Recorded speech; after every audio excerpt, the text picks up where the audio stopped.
Apa kabar para peserta Lacar CPNS dimanapun Anda berada? Baik tentunya. Dan sama-sama kita berharap dan berdoa semoga kita selalu dilindungi Tuhan dan selalu dalam kondisi yang sehat. Baik, kita akan melanjutkan lagi pembelajaran modul wawasan kebangsaan dan nilai-nilai bela negara. Hari ini kita sama-sama akan membahas tentang jenis dan hierarki peraturan perundang-undangan serta bentuk ketaatan warga negara pada peraturan perundangan yang didasarkan Undang-Undang Nomor 12 Tahun 2011. Mari kita lihat apa itu definisi peraturan perundangan.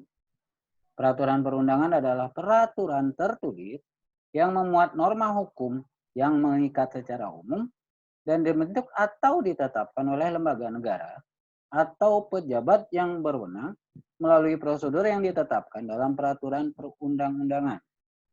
Kita sama-sama tahu bahwa sebuah perundang-undangan, sebuah undang-undang akan diajukan draftnya atau RUU-nya, rancangan undang-undang oleh pemerintah melalui kementerian atau lembaga terkait, yang kemudian oleh DPR RI, Dewan Perwakilan Rakyat Republik Indonesia, akan dipilah sesuai dengan prioritas untuk dimasukkan dalam program legislasi nasional. Setelah berbagai rapat dengar pendapat, tercapai sebuah kesepakatan lewat sidang paripurna, kemudian ditetapkan bersama oleh pemerintah dan DPR.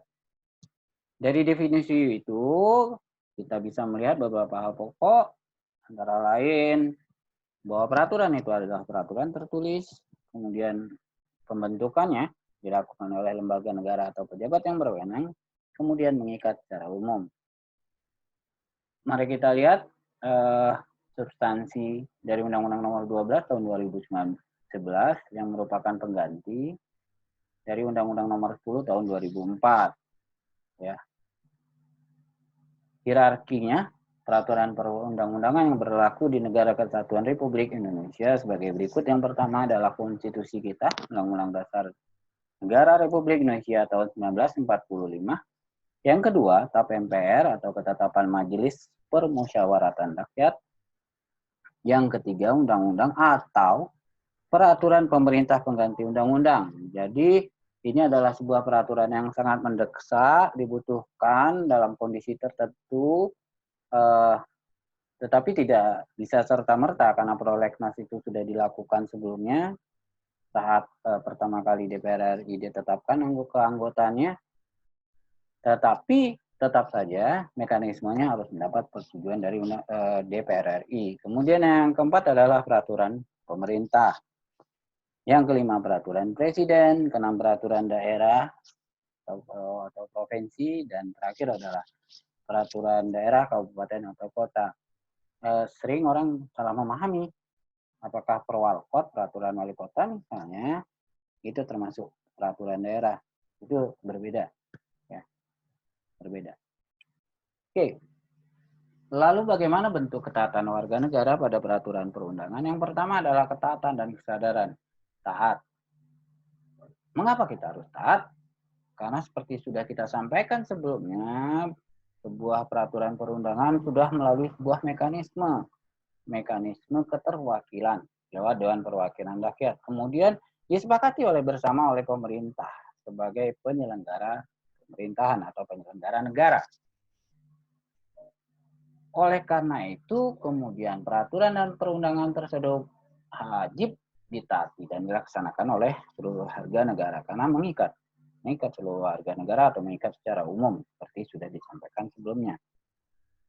Taat artinya panduk atau tunduk, sementara orang yang patuh dan tunduk pada peraturan adalah orang yang memiliki kesadaran. Sadar artinya tidak merasa dipaksa, betul-betul tumbuh dari hati nurani kita sendiri sebagai bentuk kesadaran kita dalam kehidupan berbangsa dan negara.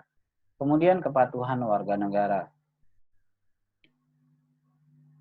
Kepatuhan seperti halnya juga ketaatan harus diawali dari kesadaran.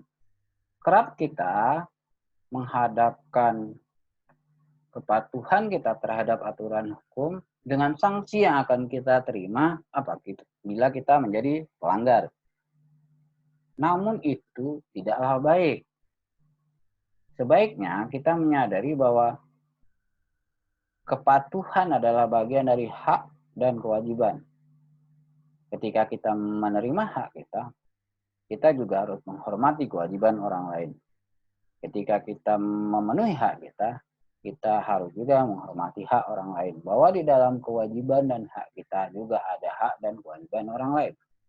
Kemudian ketaatan penegakan hukum. Terakhir, apa sih manfaat ketaatan?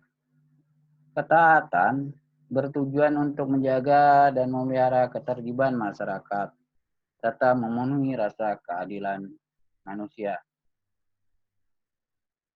Baik, itu saja materi kita hari ini. Terima kasih untuk perhatian Anda. Selamat belajar. Salam.